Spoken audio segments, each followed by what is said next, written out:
potes, c'est Inter, j'espère que vous allez bien. Je viens pour une nouvelle vidéo. Une vidéo vlog au Struthof et à Strasbourg.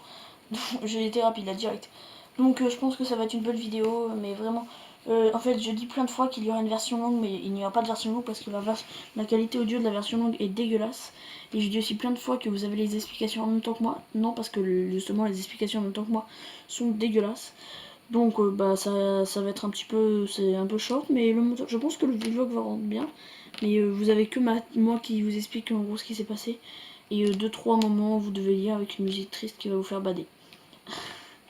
Mais je pense que ça va être un... Parce que vous imaginez bien que je vais pas mettre Shape of You sur des textes de gens qui ont été gazés. Vous imaginez bien. Bah en tout cas moi je vous dis bonne vidéo, puis on se retrouve tout à l'heure.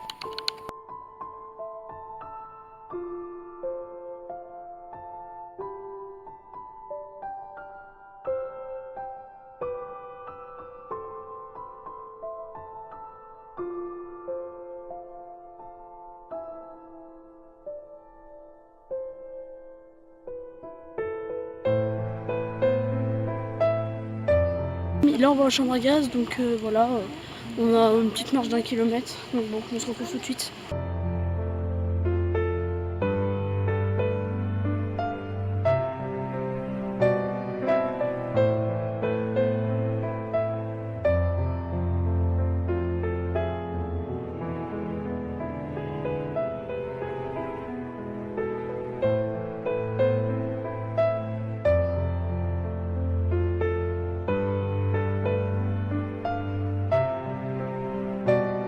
Bon les amis, on vient de sortir de chambre à gaz.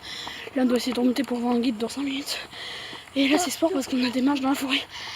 Bon allez, on essaye de se retrouver tout à l'heure. C'est très fatigant d'avoir constamment des marches comme ça. Je tenais à dire aussi, tiens, comme j'y suis. Reposez en paix tous les gens qui ont été tués par ce fils de pute d'Hitler. Je vous souhaite reposez vraiment bien en paix. Et courage aux familles des victimes si vous savez que vous faites partie d'une famille de victimes. Courage vraiment à vous. Ça y est, on arrive presque. On va voir le guide. On est trop fort. Donc ouais, franchement, sachez que les familles des victimes, sachez que les gens qui faisaient partie de votre famille et tous les gens qui ont participé, qui ont été vivants pendant ce conflit, sauf les fils de pute de nazis, sont des gens hors normes. Ce sont les plus grands héros du monde que la Terre ait connu. Bon allez, on se retrouve dès qu'il y a un truc intéressant. Le mec il vient de nous expliquer en gros qu'il y avait 3 types de camps, de concentration, camps d'extermination et je sais plus. Et que en gros les frontières n'étaient pas du tout les mêmes par rapport à maintenant. Et qu'il y avait 3 raisons pour lesquelles le camp de concentration de Struthof a été construit ici. La situation géographique, la voie de chemin de fer à 8 km et que c'est loin de la ville. Donc voilà l'entrée du camp. Donc depuis 1964, là, le mec il nous a expliqué qu'il y avait des camps annexes en gros et que le taux de mortalité était beaucoup plus important. Que là c'était moins de 40% et qu'au total c'était 40% dans les 70 camps annexes du Struthof et le Struthof. Qui parmi ces messieurs fait 1m70 ou à peu près? Monsieur, vous allez pouvoir venir avec moi. Ici. Bon c'est pareil. Je me souviens plus du prénom du premier jeune la demoiselle. C'était Manon. Manon, est-ce que tu sais combien tu pèses, Manon? C'est pas bien ce que je fais, mais bon. Un peu plus de 30. Non? Un peu plus de 30. Un peu plus de 30, bah bien. Et toi sur la bordure.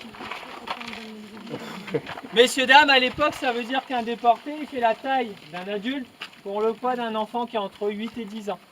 Je ne pense pas me tromper, mais je pense que monsieur fait pas 30 kilos. Ça voudrait dire, messieurs, dames, que 10 heures par jour, un déporté qui a la taille d'un adulte et le poids d'un enfant doit porter des charges plus lourdes que lui. Parce que les pierres, elles peuvent faire jusqu'à 60-70 kilos. Tu viens avec moi, ma grande? Mets-toi devant moi. Aujourd'hui, tu fais un petit peu plus de 30 kilos. D'accord? Ce qui voudrait dire qu'à l'époque, les déportés, ils portaient 2 fois leur poids, c'est-à-dire entre 60 et 70 kilos. Tu sais quoi? La beauté de la chose, c'est que je fais 70 kilos. D'accord?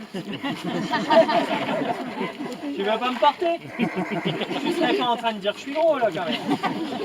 Non? Très bien. Merci monsieur. Merci mademoiselle. Donc là, vous voyez messieurs, dames, vous comprenez un peu mieux les difficultés de ces déportés. Alors aujourd'hui, on va aller visiter le bloc. C'est le bloc quoi il a dit? Là-bas, on va à la prison. À la prison, voilà, c'est ça, le bloc cellulaire.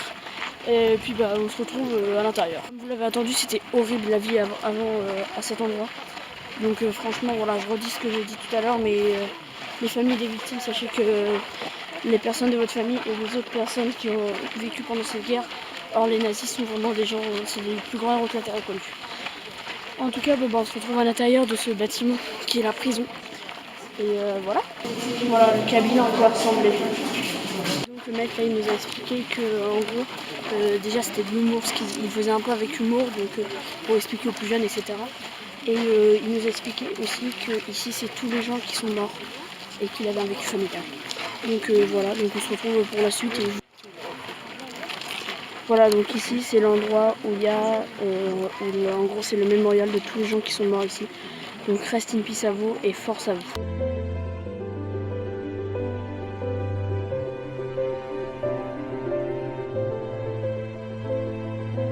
Ça c'est les salles d'expérience médicale. En gros, le mec il nous a appris que là-bas les gens, en fait vous le savez sûrement déjà, mais comment on dit, les prisonniers en gros du camp avaient un chapeau l'été, un espèce de chapeau et un bonnet d'hiver. Et en gros dès qu'ils sortaient du chemin ils étaient fusillés.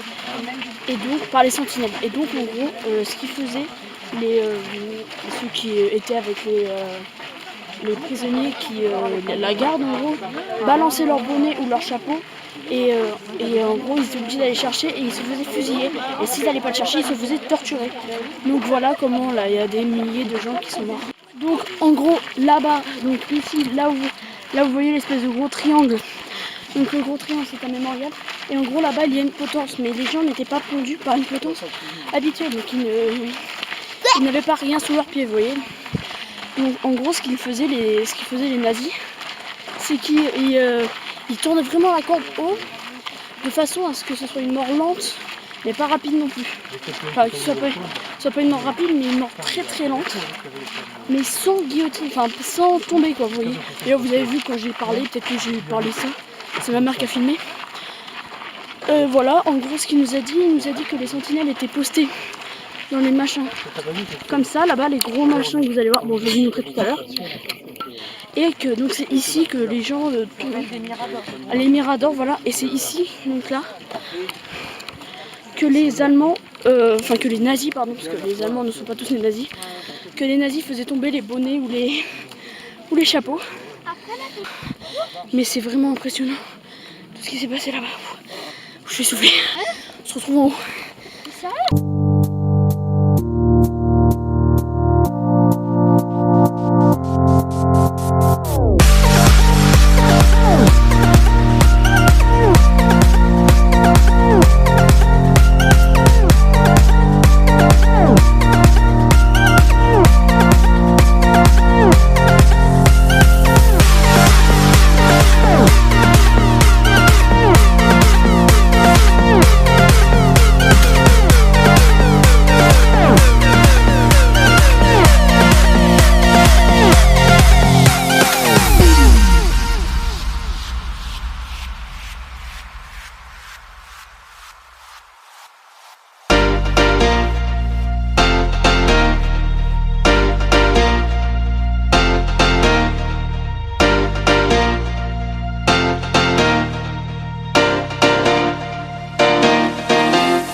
que ce petit vlog à Strasbourg vous aura plu. Voilà, je suis en sueur, j'ai tourné l'intro et l'outro juste après.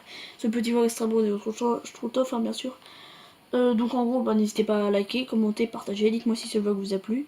Sur mes réseaux sociaux, mon Instagram Renter.gaming, mon Facebook, mon Snapchat Renter387, mon Facebook Renter, mon Twitter Renter1. Allez, on se retrouve bientôt pour une prochaine vidéo. Ciao!